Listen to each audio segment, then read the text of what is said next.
Morning সকলকে। কেমন আছো সবাই? আশা করছি তোমরা সকলে খুব ভালো আছো, আর আমিও খুব ভালো আছি।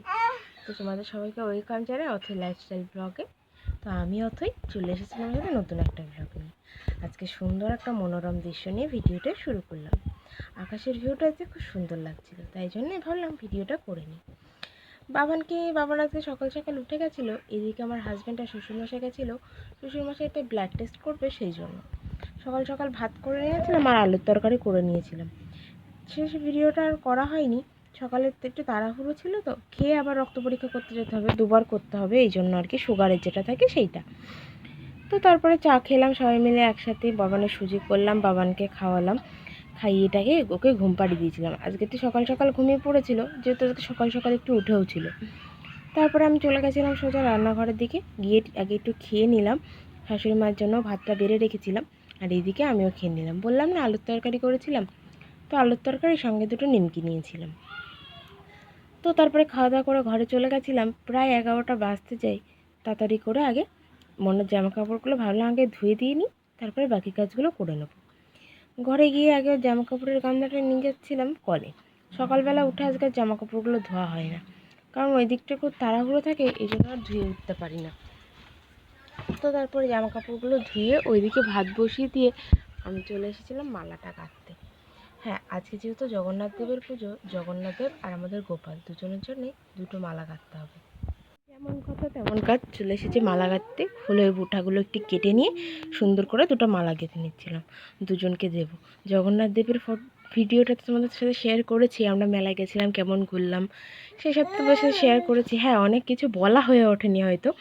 জানো তো, মেলায় গিয়ে না বাবান যা দেখছিল ও তাতেই বায়না করছিল, যা দেখছে কোনো সময় বল, তিনটে বেলুন ফাটিয়ে ফেলেছে জানো, তারপরেও আবার একটা বেলুন কিনে দিতে হয়েছে। সব কিছুতে বায়না। পরের তো ভাবছি কি মেলায় নিয়ে কীভাবে যাব, এত বায়না। এই বয়সে যদি এমন বায়না করে, বোঝো এখন তো বাকি জীবন পড়ে আছে। তো যাই হোক, মেলায় নিয়ে তাও ও খুবই আনন্দ পেয়েছে, আর ওর আনন্দতে আমরা খুব খুশি। তো ভিডিওটা তো তোমরা দেখেছো, আর যারা যারা ভিডিওটা দেখোনি কমেন্ট করো, অবশ্যই আমি লিঙ্ক শেয়ার করে দেবো। তো দেখতে থাকো ভিডিওটা, আর যারা এখনও পর্যন্ত আমার এই ভিডিওটা দেখছো, থ্যাংক ইউ। এইভাবেই পাশে থাকো আর ভিডিওটা দেখতে থাকো। আশা করছি ভিডিওটা তোমাদের একটু হলেও ভালো লাগবে।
মালাকাতা হয়ে গেছিলো, এর মধ্যে আবার পাবানও উঠে পড়েছিল।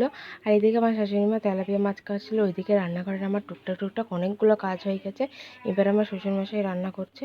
তো আমি বললাম ঠিক আছে, আপনি করতে লাগেন, তাহলে আমি বাবানকে স্নান করিয়ে খাইয়ে দিই।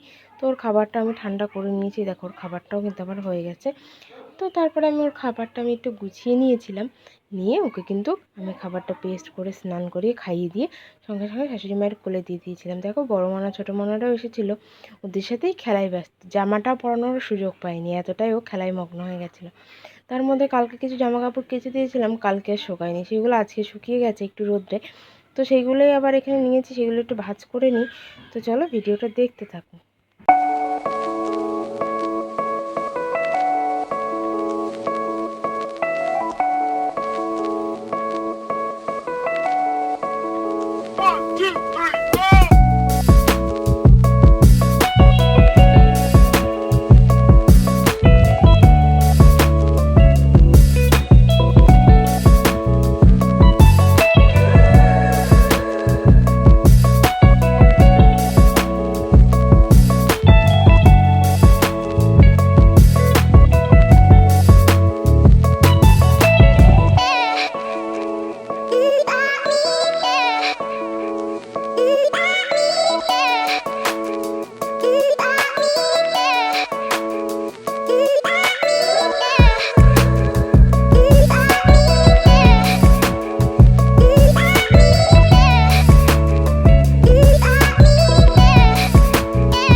করে ভাঁজ করে যেগুলো আলনায় রাখা সেগুলো আলনায় রেখে আর এদিকে বালিশের টাওয়ালগুলোও কেচে দিয়েছিলাম, সেগুলো একটু সুন্দর করে গুছিয়ে রাখলাম, রেখে চলে গেছিলাম সোজা রান্না করে। রান্নাটা হয়ে গেছে, তেলাপিয়া মাছ হালকা মানে যেটা কাঁচা রান্না হয় না ভেজে আর কি, ভাপিয়ে রান্না হয়, সেই রান্নাটা করতে বেশিক্ষণ সময় লাগে না।